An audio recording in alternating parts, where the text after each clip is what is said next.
The Adventure of the Second Stain by Sir Arthur Conan Doyle. Recording by Simon Evers. The Adventure of the Second Stain by Sir Arthur Conan Doyle. I had intended The Adventure of the Abbey Grange to be the last of those exploits of my friend Mr. Sherlock Holmes which I should ever communicate to the public. This resolution of mine was not due to any lack of material, since I have notes of many hundreds of cases to which I have never alluded. Nor was it caused by any waning interest on the part of my readers in the singular personality and unique methods of this remarkable man. The real reason lay in the reluctance which Mr. Holmes has shown to the continued publication of his experiences. So long as he was in actual professional practice, the records of his successes were of some practical value to him. But since he has definitely retired from London and betaken himself to study and bee-farming on the Sussex Downs, notoriety has become hateful to him, and he has peremptorily requested that his wishes in this matter should be strictly observed. It was only upon my representing to him that I had given a promise that The Adventure of the Second Stain should be published when the times were ripe, and pointing out to him that it is only appropriate that this long series of episodes should culminate in the most important international case which he has ever been called upon to handle, that I at last succeeded in obtaining his consent that a carefully guarded account of the incident should at last be laid before the public. If, in telling the story, I seem to be somewhat vague in certain details, the public will readily understand that there is an excellent reason for my reticence. It was, then, in a year, and even in a decade that shall be nameless, that upon one Tuesday morning in autumn we found two visitors of European fame within the walls of our humble room in Baker Street. The one, austere, high-nosed, eagle-eyed, and dominant, was none other than the illustrious Lord Bellinger, twice Premier of Britain. The other, dark, clear-cut, and elegant, hardly yet of middle age, and endowed with every beauty of body and of mind, was the Right Honourable Trelawney Hope, Secretary for European Affairs, and the most rising statesman in the country. They sat side by side upon our paper-littered settee, and it was easy to see from their worn and anxious faces that it was business of the most pressing importance which had brought them. The Premier's thin, blue-veined hands were clasped tightly over the ivory head of his umbrella, and his gaunt, ascetic face looked gloomily from Holmes to me. The European Secretary pulled nervously at his moustache, and fidgeted with the seals of his watch-chain. "When I discovered my loss, Mr. Holmes, which was at 8 o'clock this morning, I at once informed the Prime Minister. It was at his suggestion that we have both come to you." "Have you informed the police?"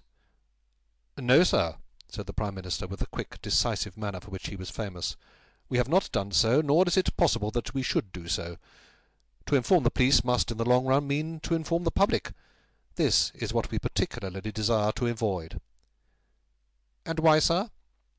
"Because the document in question is of such immense importance that its publication might very easily, I might almost say probably, lead to European complications of the utmost moment. It is not too much to say that peace or war may hang upon the issue.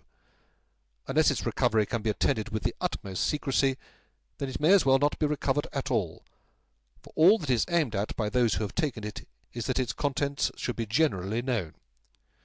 "I understand. Now, Mr. Trelawney Hope, I shall be most obliged if you would tell me exactly the circumstances under which this document disappeared." "That can be done in a very few words, Mr. Holmes. The letter, for it was a letter from a foreign potentate, was received 6 days ago. It was of such importance that I have never left it in my safe, but have taken it across each evening to my house in Whitehall Terrace, and kept it in my bedroom in a locked dispatch box. It was there last night. Of that I am certain. I actually opened the box while I was dressing for dinner, and saw the document inside. This morning it was gone. The dispatch box had stood beside the glass upon my dressing-table all night. I am a light sleeper, and so is my wife. We are both prepared to swear that no one could have entered the room during the night. And yet, I repeat, the paper is gone." "And what time did you dine?" 7:30. "How long was it before you went to bed?" "My wife had gone to the theatre. I waited up for her. It was 11:30 before we went to our room." "Then for 4 hours the dispatch-box had lain unguarded?" No one is ever permitted to enter that room save the housemaid in the morning, and my valet or my wife's maid during the rest of the day. They are both trusty servants who have been with us for some time. Besides, neither of them could possibly have known that there was anything more valuable than the ordinary departmental papers in my dispatch box. Who did know of the existence of that letter? No one in the house. Surely your wife knew? No, sir. I had said nothing to my wife until I missed the paper this morning. The Premier nodded approvingly. I have long known, sir, how high is your sense of public duty, said he. I am convinced that in the case of a secret of this importance it would arise superior to the most intimate domestic ties. The European Secretary bowed. You do me no more than justice, sir. Until this morning I have never breathed one word to my wife upon this matter. Could she have guessed? No, Mr. Holmes, she could not have guessed, nor could anyone have guessed. Have you lost any documents before? No, sir. Who is there in England who did know of the existence of this letter? Each member of the Cabinet was informed of it yesterday, but the pledge of secrecy which attends every Cabinet meeting was increased by the solemn warning which was given by the Prime Minister. Good heavens, to think that within a few hours I should myself have lost it! His handsome face was distorted with a spasm of despair, and his hands tore at his hair. For a moment we caught a glimpse of the natural man, impulsive, ardent, keenly sensitive. The next, the aristocratic mask was replaced, and the gentle voice had returned. Besides the member of the Cabinet, there are 2 or possibly 3 departmental officials who knew of the letter. No one else in England, Mr. Holmes, I assure you. But abroad? I believe that no one abroad has seen it save the man who wrote it. I am well convinced that his ministers, that the usual official channels have not been employed. Holmes considered for some little time. Now, sir, I must ask you more particularly what this document is, and why its disappearance should have such momentous consequences. The 2 statesmen exchanged a quick glance, and the Premier's shaggy eyebrows gathered in a frown. Mr. Holmes, the envelope is a long, thin one of pale blue colour. There is a seal of red wax stamped with a crouching lion. It is addressed in large, bold handwriting to— I fear, sir, said Holmes, that interesting and indeed essential as these details are, my inquiries must go more to the root of things. What was the letter? That is a state secret of the utmost importance, and I fear that I cannot tell you, nor do I see that it is necessary. If by the aid of the powers which you are said to possess you can find such an envelope as I describe, with its enclosure, you will have deserved well of your country, and earned any reward which it lies in our power to bestow. Sherlock Holmes rose with a smile. You are 2 of the most busy men in the country, said he, and in my own small way I have also a good many calls upon me. I regret exceedingly that I cannot help you in this matter, and any continuation of this interview would be a waste of time. The Premier sprang to his feet with that quick, fierce gleam of his deep-set eyes before which a cabinet has cowered. I am not accustomed, sir, he began, but mastered his anger and resumed his seat.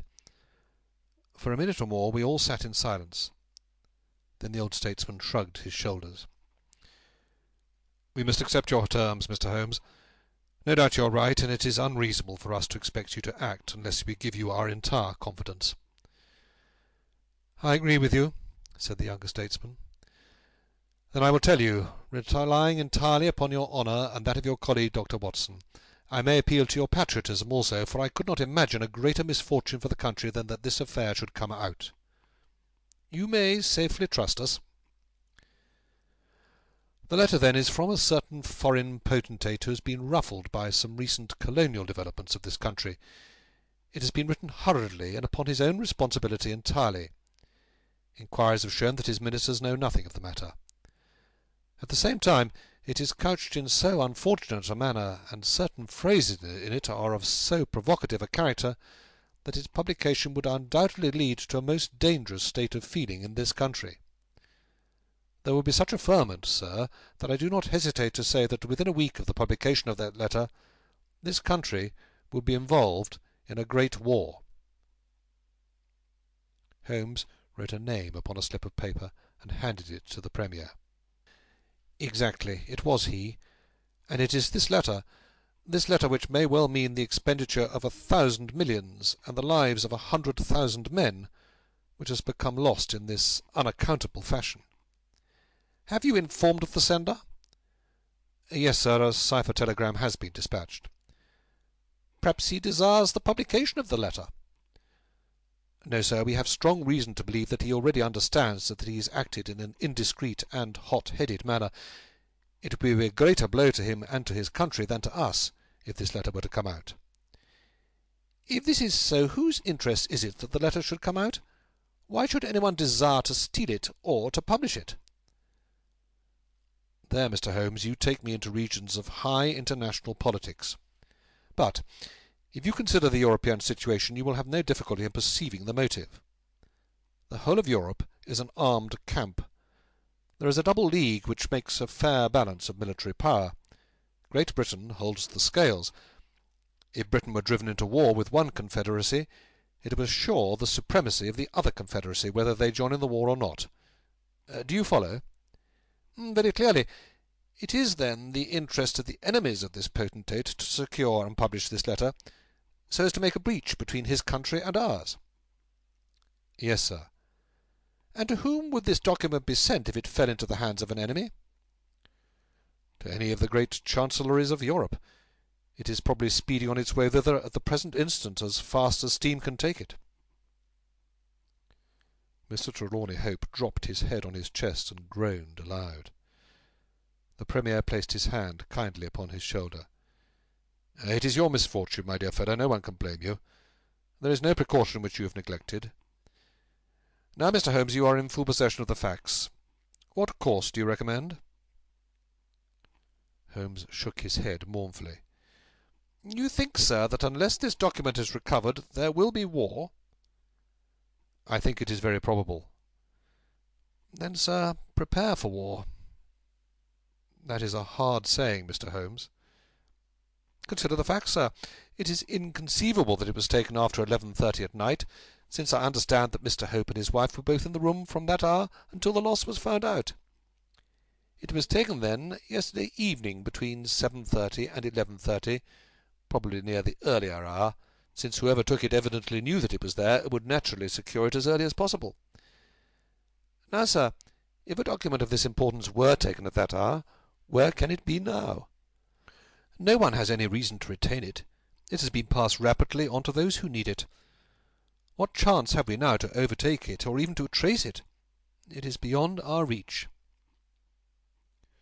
The Prime Minister rose from the settee. "What you say is perfectly logical, Mr. Holmes. I feel that the matter is indeed out of our hands. Let us presume for argument's sake that the document was taken by the maid or by the valet. They are both old and tried servants. I understand you to say that your room is on the second floor, that there is no entrance from without, and that from within no one could go up unobserved. It must then be somebody in the house who has taken it. To whom would the thief take it? To one of several international spies and secret agents whose names are tolerably familiar to me. There are 3 who may be said to be the heads of their profession. I will begin my research by going round and finding if each of them is at his post. If one is missing, especially if he has disappeared since last night, we will have some indication as to where the document has gone." "Why should he be missing?" asked the European Secretary. "He would take the letter to an embassy in London, as likely as not." "I fancy not. These agents work independently, and their relations with the embassies are often strained." The Prime Minister nodded his acquiescence. "I believe you are right, Mr. Holmes. He would take so valuable a prize to headquarters with his own hands. I think that your course of action is an excellent one. Meanwhile, Hope, we cannot neglect all our other duties on account of this one misfortune. Should there be any fresh developments during the day, we shall communicate with you, and you will no doubt let us know the results of your own inquiries." The 2 statesmen bowed and walked gravely from the room. When our illustrious visitors had departed, Holmes lit his pipe in silence, and sat for some time lost in the deepest thought. I had opened the morning paper, and was immersed in a sensational crime which had occurred in London the night before, when my friend gave an exclamation, sprang to his feet, and laid his pipe down upon the mantelpiece. "Yes," said he, "there is no better way of approaching it. The situation is desperate, but not hopeless. Even now, if we could be sure which of them has taken it, it is just possible that it has not yet passed out of his hands. After all, it is a question of money with these fellows, and I have the British Treasury behind me. If it's on the market, I'll buy it, if it means another penny on the income tax. It is conceivable that the fellow might hold it back to see what bids come from this side before he tries his luck on the other. There are only those three capable of playing so bold a game. There are Oberstein, La Rothiere, and Eduardo Lucas. I will see each of them." I glanced at my morning paper. "Is that Eduardo Lucas of Godolphin Street?" "Yes." "You will not see him." "Why not?" "He was murdered in his house last night." My friend has so often astonished me in the course of our adventures that it was a sense of exultation that I realized how completely I had astonished him. He stared in amazement, and then snatched the paper from my hands. This was the paragraph which I had been engaged in reading when he rose from his chair. "Murder in Westminster. A crime of mysterious character was committed last night at 16 Godolphin Street, one of the old-fashioned and secluded rows of 18th-century houses which lie between the river and the Abbey, almost in the shadow of the great tower of the Houses of Parliament.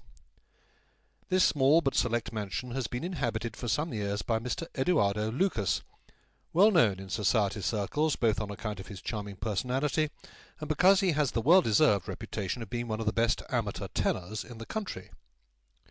Mr. Lucas is an unmarried man, 34 years of age, and his establishment consists of Mrs. Pringle, an elderly housekeeper, and of Mitten, his valet. The former retires early and sleeps at the top of the house. The valet was out for the evening, visiting a friend at Hammersmith. From 10 o'clock onward Mr. Lucas had the house to himself.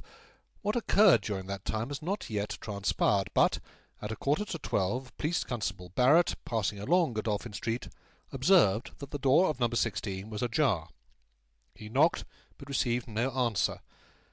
Perceiving a light in the front room, he advanced into the passage and again knocked, but without reply. He then pushed open the door and entered. The room was in a state of wild disorder, the furniture being all swept to one side, and one chair lying on its back in the centre. Beside this chair, and still grasping one of its legs, lay the unfortunate tenant of the house. He had been stabbed to the heart, and must have died instantly. The knife with which the crime had been committed was a curved Indian dagger, plucked down from a trophy of Oriental arms which adorned one of the walls. Robbery does not appear to have been the motive of the crime, for there had been no attempt to remove the valuable contents of the room. Mr. Eduardo Lucas was so well known and popular that his violent and mysterious fate will arouse painful interest and intense sympathy in a widespread circle of friends. "Well, Watson, what do you make of this?" asked Holmes, after a long pause. "It is an amazing coincidence." "Coincidence! Here is one of the three men whom we have named as possible actors in this drama, and he meets a violent death during the very hours when we know that this drama was being enacted. The odds are enormous against its being coincidence. No figures could express them. No, my dear Watson, the two events are connected, must be connected. It is for us to find the connection." "But now the official police must know all." "No, not at all. They know all they see at Godolphin Street. They know, and shall know, nothing of Whitehall Terrace. Only we know of both events, and can trace the relation between them. There is one obvious point which would in any case have turned my suspicions against Lucas. Godolphin Street, Westminster, is only a few minutes' walk from Whitehall Terrace. The other secret agents whom I have named live in the extreme West End. It was easier, therefore, for Lucas than for the others to establish a connection, or receive a message from the European Secretary's household. A small thing, and yet where events are compressed into a few hours it may prove essential. Halloa, what have we here?" Mrs. Hudson had appeared with a lady's card upon her salver. Holmes glanced at it, raised his eyebrows, and handed it over to me. "Ask Lady Hilda Trelawney Hope if she will be kind enough to step up," said he. A moment later our modest apartment, already so distinguished that morning, was further honoured by the entrance of the most lovely woman in London. I had often heard of the beauty of the youngest daughter of the Duke of Belminster, but no description of it, and no contemplation of colourless photographs, had prepared me for the subtle, delicate charm and the beautiful colouring of that exquisite head. And yet, as we saw it that autumn morning, it was not its beauty which would be the first thing to impress the observer. The cheek was lovely, but it was paled with emotion. The eyes were bright, but it was the brightness of fever. The sensitive mouth was tight and drawn in an effort after self-command. Terror, not beauty, was what sprang first to the eye as our fair visitor stood framed for an instant in the open door. "Has my husband been here, Mr. Holmes?" "Yes, madam, he has been here." "Mr. Holmes, I implore you not to tell him that I came here." Holmes bowed coldly and motioned the lady to a chair. "Your ladyship places me in a very delicate position. I beg that you will sit down and tell me what you desire, but I fear that I cannot make any unconditional promise." She swept across the room and seated herself with her back to the window. It was a queenly presence, tall, graceful, and intensely womanly. "Mr. Holmes," she said, and her white glove's hands clasped and unclasped as she spoke, "I will speak frankly to you in the hope that it may induce you to speak frankly to me in return. There is complete confidence between my husband and me on all matters, save one. That one is politics. On this his lips are sealed. He tells me nothing. Now, I am aware that there was a most deplorable occurrence in our house last night. I know that a paper has disappeared, but because the matter is political, my husband refuses to take me into his complete confidence. Now, it is essential, I say, that I should thoroughly understand it. You are the only other person, save only these politicians, who knows the true facts. I beg you, then, Mr. Holmes, to tell me exactly what has happened and what it will lead to. Tell me all, Mr. Holmes. Let no regard for your client's interests keep you silent, for I assure you that his interests, if he would only see it, would be best served by taking me into his complete confidence. What was this paper which was stolen?" "Madam, what you ask me is really impossible." She groaned, and sank her face in her hands. "You must see that this is so, madam. If your husband thinks fit to keep you in the dark over this matter, is it for me, who has only learned the true facts under the pledge of professional secrecy, to tell what he has withheld? It is not fair to ask it. It is him whom you must ask." "I have asked him. I come to you as a last resource. But without your telling me anything definite, Mr. Holmes, you may do a great service if you would enlighten me on one point." "What is it, madam?" "Is my husband's political career likely to suffer through this incident?" "Well, madam, unless it is set right, it may certainly have a very unfortunate effect." "Ah!" She drew in her breath sharply, as one whose doubts are resolved. "One more question, Mr. Holmes. From an expression which my husband dropped in the first shock of this disaster, I understand that terrible public consequences might arise from the loss of this document." "If he said so, I certainly cannot deny it." "Of what nature are they?" "Nay, madam, there again you ask me more than I can possibly answer." "Then I will take up no more of your time. I cannot blame you, Mr. Holmes, for having refused to speak more freely, and you on your side will not, I am sure, think the worst of me because I desire, even against his will, to share my husband's anxieties. Once more, I beg that you will say nothing of my visit." She looked back at us from the door, and I had a last impression of that beautiful haunted face, the startled eyes, then the drawn mouth. Then she was gone. "Now, Watson, the fair sex is your department," said Holmes with a smile, when the dwindling frou-frou of skirts had ended in the slam of the front door. "What was the fair lady's game? What did she really want?" "Surely her own statement is clear, and her anxiety very natural." "Oh, think of her appearance, Watson, her manner, her suppressed excitement, her restlessness, her tenacity in asking questions. Remember that she comes of a caste who do not lightly show emotion." "She was certainly much moved." Remember also the curious earnestness with which she assured us that it was best for her husband that she should know all. What did she mean by that?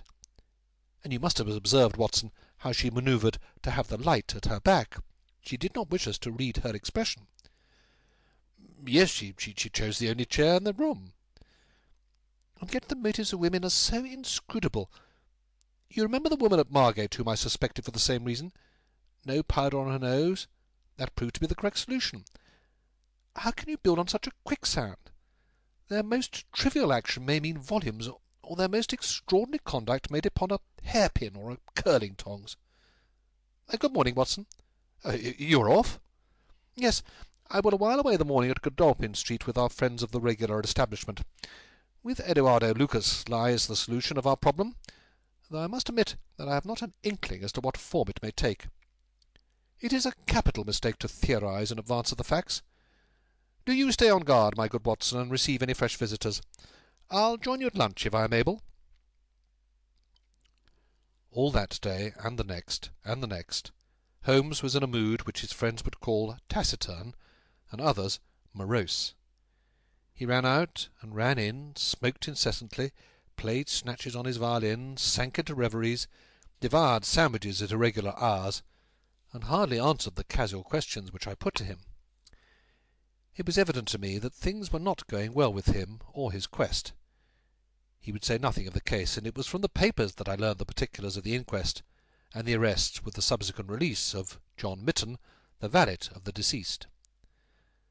The coroner's jury brought in the obvious wilful murder, but the parties remained as unknown as ever. No motive was suggested. The room was full of articles of value, but none had been taken. The dead man's papers had not been tampered with. They were carefully examined and showed that he was a keen student of international politics, an indefatigable gossip, a remarkable linguist, and an untiring letter-writer. He had been on intimate terms with the leading politicians of several countries, but nothing sensational was discovered among the documents which filled his drawers. As to his relations with women, they appeared to have been promiscuous but superficial. He had many acquaintances among them, but few friends, and no one whom he loved. His habits were regular, his conduct inoffensive. His death was an absolute mystery, and likely to remain so. As to the arrest of John Mitten, the valet, it was a counsel of despair as an alternative to absolute inaction. But no case could be sustained against him. He had visited friends in Hammersmith that night. The alibi was complete. It is true that he started home at an hour which should have brought him to Westminster before the time when the crime was discovered, but his own explanation that he had walked part of the way seemed probable enough in view of the fineness of the night. He had actually arrived at 12 o'clock, and appeared to be overwhelmed by the unexpected tragedy. He had always been on good terms with his master. Several of the dead man's possessions, notably a small case of razors, had been found in the valet's boxes, but he explained that they had been presents from the deceased, and the housekeeper was able to corroborate the story. Mitten had been in Lucas's employment for 3 years. It was noticeable that Lucas did not take Mitten on the continent with him. Sometimes he visited Paris for 3 months on end, but Mitten was left in charge of the Godolphin Street house. As to the housekeeper, she had heard nothing on the night of the crime. If her master had a visitor, he had himself admitted him. So, for 3 mornings the mystery remained, so far as I could follow it in the papers. If Holmes knew more, he kept his own counsel. But as he told me that Inspector Lestrade had taken him into his confidence in the case, I knew that he was in close touch with every development. Upon the 4th day there appeared a long telegram from Paris which seemed to solve the whole question. "A discovery has just been made by the Parisian police," said the Daily Telegraph, "which raises the veil which hung round the tragic fate of Mr. Eduardo Lucas, who met his death by violence last Monday night at Godolphin Street, Westminster.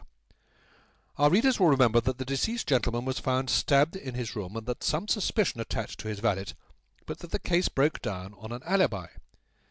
Yesterday a lady, who has been known as Madame Henri Fournet, occupying a small villa in the Rue Austerlitz, was reported to the authorities by her servants as being insane.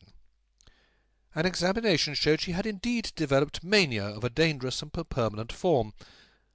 On inquiry, the police have discovered that Madame Henri Fornet only returned from a journey to London on Tuesday last, and there is evidence to connect her with the crime at Westminster. A comparison of photographs has proved conclusively that Monsieur Henri Fornet and Eduardo Lucas were really one and the same person, and that the deceased had for some reason lived a double life in London and Paris. Madame Fornet, who is of Creole origin, is of an extremely excitable nature, and has suffered in the past from attacks of jealousy which have amounted to frenzy. It is conjectured that it was in one of these that she committed the terrible crime which has caused such a sensation in London. Her movements upon the Monday night have not yet been traced, but it is undoubted that a woman answering to her description attracted much attention at Charing Cross Station on Tuesday morning by the wildness of her appearance and the violence of her gestures. It is probable, therefore, that the crime was either committed when insane, or that its immediate effect was to drive the unhappy woman out of her mind. At present she is unable to give any coherent account of the past, and the doctors hold out no hopes of the re-establishment of her reason. There is, however, evidence that a woman, who might have been Madame Fornet, was seen for some hours upon Monday night watching the house in Godolphin Street. "What do you think of that, Holmes?" I had read the account aloud to him when he finished his breakfast. "My dear Watson," said he, as he rose from the table and paced up and down the room, "you are most long-suffering, but if I have told you nothing in the last 3 days, it is because there is nothing to tell. Even now this report from Paris does not help us much." "Surely it is final as regards the man's death?" "The man's death is a mere incident, a trivial episode in comparison with our real task, which is to trace this document and save a European catastrophe. Only one important thing has happened in the last 3 days, and that is that nothing has happened. I get reports almost hourly from the government, and it is certain that nowhere in Europe is there any sign of trouble. Now, if this letter were loose— no, it can't be loose. But if it isn't loose, where can it be? Who has it? Why is it held back? That's the question that beats in my brain like a hammer. Was it indeed a coincidence that Lucas should meet his death on the night when the letter disappeared? Did the letter ever reach him? If so, why is it not among his papers? Did this mad wife of his carry it off with her? If so, is it in her house in Paris? How can I search for it without the French police having their suspicions aroused? It is a case, my dear Watson, where the law is as dangerous to us as the criminals are. Every man's hand is against us, and yet the interests at stake are colossal. Should I bring it to a successful conclusion, it will certainly represent the crowning glory of my career. Ah, here is my latest from the front." He glanced hurriedly at the note which had been handed in. "Halloa! Lestrade seems to have observed something of interest. Put on your hat, Watson, and we will stroll down together to Westminster." It was my first visit to the scene of the crime, a high, dingy, narrow-chested house, prim, formal, and solid, like the century which gave it birth. Lestrade's bulldog features gazed out at us from the front window, and he greeted us warmly when a big constable had opened the door and let us in. The room into which we were shown was that in which the crime had been committed, but no trace of it now remained, save an ugly, irregular stain upon the carpet. This carpet was a small, square drugget in the centre of the room, surrounded by a broad expanse of beautiful, old-fashioned wood flooring in square blocks, highly polished. Over the fireplace was a magnificent trophy of weapons, one of which had been used on that tragic night. In the window was a sumptuous writing-desk, and every detail of the apartment, the pictures, the rugs, and the hangings, all pointed to a taste which was luxurious to the verge of effeminacy. "Seen the Paris news?" asked Lestrade. Holmes nodded. "Our French friends seem to have touched the spot this time. No doubt it's just as they say. She knocked at the door. Surprise visit, I guess, for he kept his life in watertight compartments. He let her in, couldn't keep her in the street. She told him how she had traced him, reproached him. One thing led to another, and then with that dagger so handy the end soon came. It wasn't all done in an instant, though, for these chairs were all swept over yonder, and he had one in his hand as if he had tried to hold her off with it. We've got it all clear as if we'd seen it." Holmes raised his eyebrows. "And yet you have sent for me?" Yes, that's another matter. A mere trifle, but the sort of thing you take an interest in. Queer, you know, and what you might call freakish. It's nothing to do with the main fact. Can't have, on the face of it." "What is it, then?" "Well, you know, after a crime of this sort, we are very careful to keep things in their possession. Nothing has been moved. Officer in charge here day and night. This morning, as the man was buried and the investigation over, so far as this room is concerned, we thought we could tidy up a bit. This carpet, you see, it's not fastened down, and it just laid there. We had occasion to raise it. We found—" "Yes, you found—" Holmes's face grew tense with anxiety. "Well, I'm sure you would never guess in 100 years what we did find. You see that stain on the carpet? Well, a great deal must have soaked through, must it not?" "Undoubtedly it must." "Well, you will be surprised to hear that there is no stain on the white woodwork to correspond." "No stain? But there must—" "Yes, so you would say, but the fact remains that there isn't." He took the corner of the carpet in his hand, and turning it over, he showed us that it was indeed as he said. "But the underside is as stained as the upper. It must have left a mark." Lestrade chuckled with delight at having puzzled the famous expert. "Now I'll show you the explanation. There is a second stain, but it does not correspond with the other. See for yourself." As he spoke he turned over another portion of the carpet, and there, sure enough, was a great crimson spill upon the square white facing of the old-fashioned floor. "What do you make of that, Mr. Holmes?" "Oh, why, it is simple enough. The two stains did correspond, but the carpet has been turned round. As it was square and unfastened, it was easily done." "The official police don't need you, Mr. Holmes, to tell them that the carpet must have been turned round. That's clear enough, for the stains lie above each other, if you lay it over this way. But what I want to know is, who shifted the carpet, and why?" I could see from Holmes' rigid face that he was vibrating with inward excitement. "Look here, Lestrade," said he, "has that constable in the passage been in charge of the place all the time?" "Yes, he has." "Well, take my advice. Examine him carefully. Don't do it before us. We'll wait here. You take him into the back room. You'll be more likely to get a confession out of him alone. Ask him how he dared to admit people and leave them alone in this room. Don't ask him if he has done it. Take it for granted. Tell him you know someone has been here. Press him. Tell him that a full confession is his only chance of forgiveness. Do exactly what I tell you." "By George, if he knows, I'll have it out of him," cried Lestrade. He darted into the hall, and a few moments later his bullying voice sounded from the back room. "Now, Watson, now!" cried Holmes with frenzied eagerness. All the demoniacal force of the man masked behind that listless manner burst out in a paroxysm of energy. He tore the drugget from the floor, and in an instant was down on his hands and knees, clawing at each of the squares of wood beneath it. One turned sideways as he dug his nails into the edge of it. It hinged back like the lid of a box. A small black cavity opened beneath it. Holmes plunged his eager hand into it and drew it out with a bitter snarl of anger and disappointment. It was empty. "Quick, Watson, quick! Get it back again!"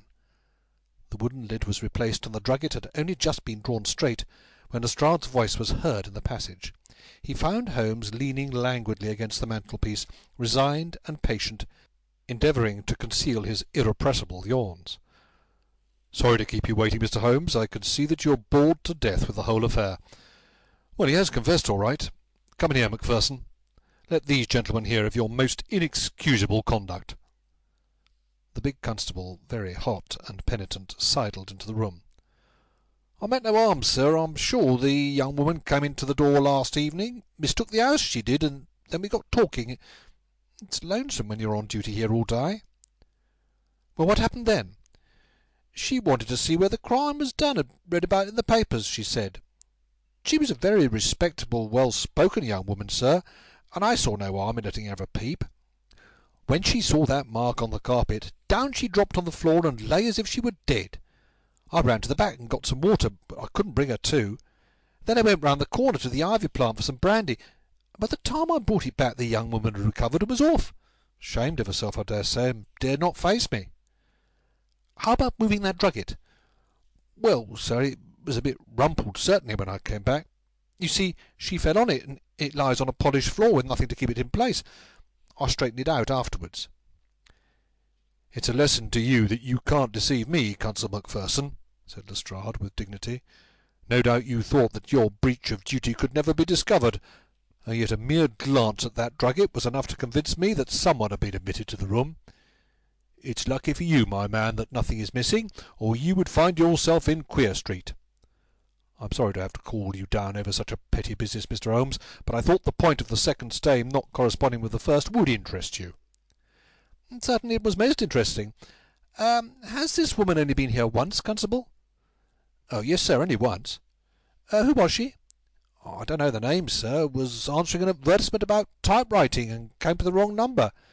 Very pleasant, genteel young woman, sir." "Tall? Handsome?" "Yes, sir, she was a well-grown young woman. I suppose you might say she was handsome. Perhaps some would say she was very handsome. 'How, officer, do let me have a peep,' says she. She had pretty coaxing ways, as you might say, and I thought there was no harm in letting her just put her head through the door." "How was she dressed?" "Quiet, sir. A long mantle down to her feet." "What time was it?" "It was just growing dusk at the time. They were lighting the lamps as I came back with the brandy." "Very good," said Holmes. "Come, Watson, I think that we have more important work elsewhere." As we left the house, Lestrade remained in the front room while the repentant constable opened the door to let us out. Holmes turned on the step and held up something in his hand.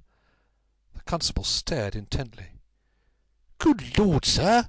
he cried with amazement on his face.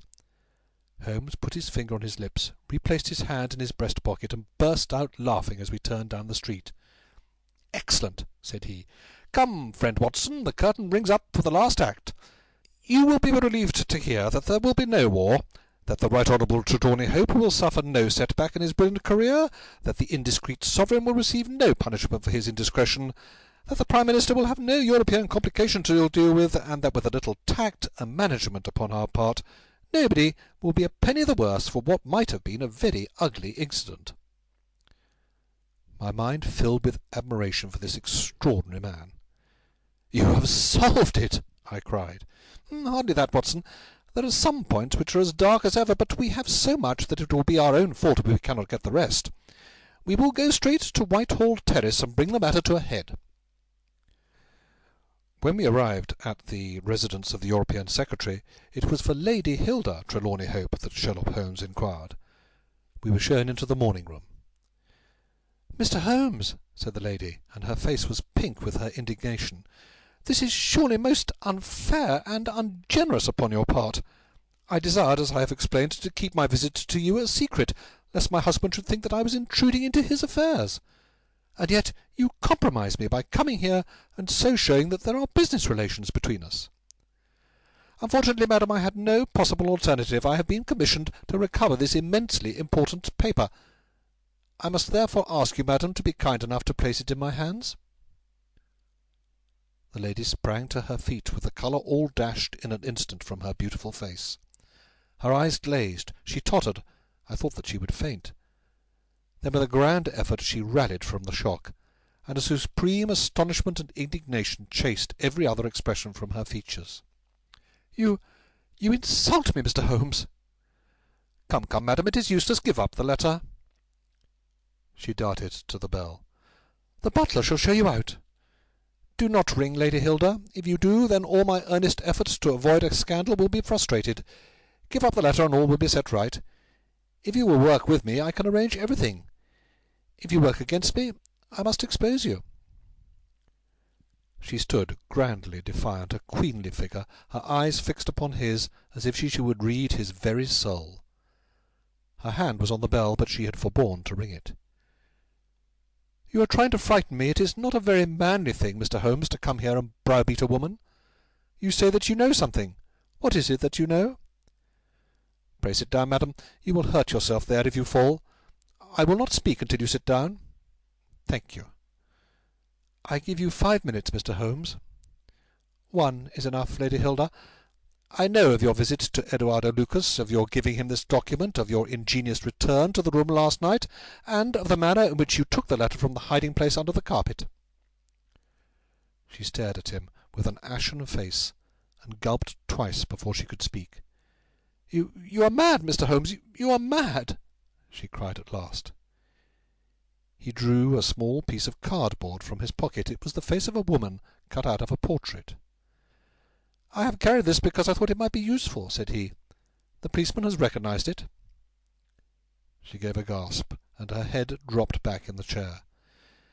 "Come, Lady Hilda, you have the letter. The matter may still be adjusted. I have no desire to bring trouble to you. My duty ends when I have returned the lost letter to your husband. Take my advice and be frank with me. It is your only chance." Her courage was admirable. Even now she would not own defeat. "I tell you again, Mr. Holmes, that you are under some absurd illusion." Holmes rose from his chair. "I am sorry for you, Lady Hilda. I have done my best for you. I can see that it is all in vain."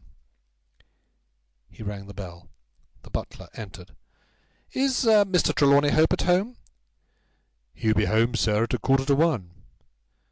Holmes glanced at his watch. "Still a quarter of an hour," said he.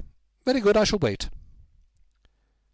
The butler had hardly closed the door behind him when Lady Hilda was down on her knees at Holmes's feet, her hands outstretched, her beautiful face upturned and wet with her tears. "Oh, spare me, Mr. Holmes, spare me!" she pleaded, in a frenzy of supplication. "For heaven's sake, don't tell him. I love him so. I would not bring one shadow on his life, and this I know would break his noble heart." Holmes raised the lady. "I am thankful, madam, that you have come to your senses, even at this last moment. There is not an instant to lose. Where is the letter?" She darted across to a writing desk, unlocked it, and drew out a long blue envelope. "Here it is, Mr. Holmes. Would to heaven I had never seen it." "How can we return it?" Holmes muttered. Quick, we must think of some way. Where is the dispatch box?" "Still in his bedroom." "What a stroke of luck! Quick, madam, bring it here." A moment later she had appeared with a red flat box in her hand. "How did you open it before? You have a duplicate key?" "Yes, of course you have. Open it." From out of her bosom Lady Hilda had drawn a small key. The box flew open. It was stuffed with papers. Holmes thrust the blue envelope deep down into the heart of them, between the leaves of some other document. The box was shut, locked, and returned to the bedroom. "Now we are ready for him," said Holmes. "We have still 10 minutes. I am going far to screen you, Lady Hilda. In return you will spend the time in telling me frankly the real meaning of this extraordinary affair." "Mr. Holmes, I will tell you everything," cried the lady. "Oh, Mr. Holmes, I would cut off my right hand before I gave him a moment of sorrow. There is no woman in all London who loves my husband as I do, and yet if he knew how I had acted, how I have been compelled to act, he would never forgive me. For his own honour stands so high that he could not forget or pardon a lapse in another. Help me, Mr. Holmes. My happiness, his happiness, our very lives are at stake." "Quick, madam, the time grows short." "It was a letter of mine, Mr. Holmes, an indiscreet letter written before my marriage, a foolish letter, a letter of an impulsive, loving girl. I meant no harm, and yet he would have thought it criminal. Had he read that letter, his confidence would have been forever destroyed. It is years since I wrote it. I had thought that the whole matter was forgotten. Then at last I heard from this man, Lucas, that it had passed into his hands, and that he would lay it before my husband. I implored his mercy. He said that he would return my letter if I would bring him a certain document which he described in my husband's dispatch box. He had some spy in the office who had told him of his existence. He assured me that no harm could come to my husband. Put yourself in my position, Mr. Holmes. What was I to do?" "Take your husband into your confidence." "I could not, Mr. Holmes, I could not. On the one side seemed certain ruin, on the other, terrible as it seemed to take my husband's paper, still in a matter of politics I could not understand the consequences, while in a matter of love and trust they were only too clear to me. I did it, Mr. Holmes. I took an impression of his key. This man, Lucas, furnished a duplicate. I opened his dispatch box, took the paper, and conveyed it to Gandolphin Street." "What happened there, madam?"